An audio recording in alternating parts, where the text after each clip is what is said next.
So to your normal person, that they haven't really got the time to start investigating different religions and Islam, and because it's packaged Yeah. as peaceful, why do the West need to fear Islam? If you saw my family, my parents out in the street in Germany, for example, where I grew up, you would think, oh, such nice people.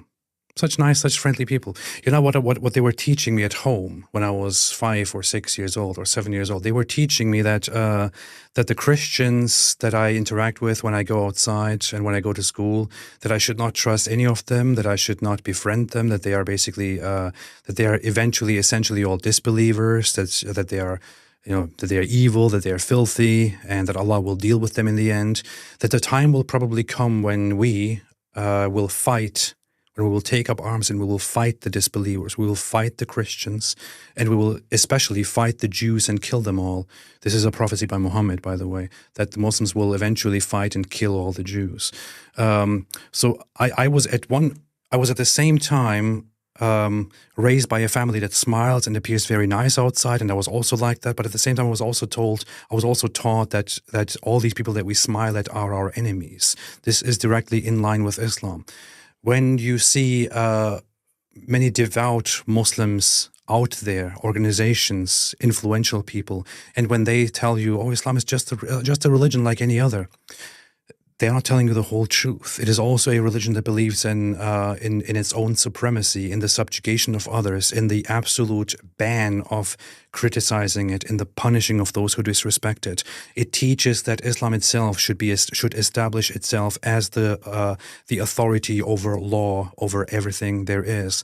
The majority of Muslims around the world, according to Pew Research, believe that Islamic law, Islamic Sharia, should be implemented as the law wherever they are.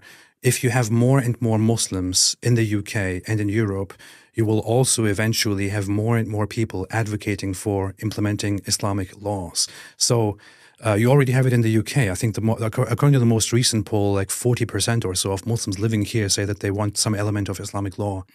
So if you want a future, a country where, and according to Pew Research, this country, if it goes this way already, will be turned into a Muslim country, or into a country with a very large Muslim population very, very soon, within a few decades, at least within the century. So if you want a future where there is no longer the equality that you like so much, where there is no longer freedom, where you are oppressed by this population that thinks all should submit to their religion, if you are okay with that, then by all means, just go about living your life and don't worry about it.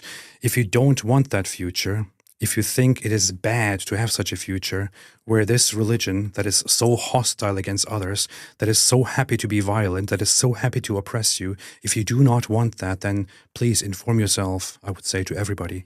Or, listen to me, other people like David Wood, my good friend, and many others who speak about this.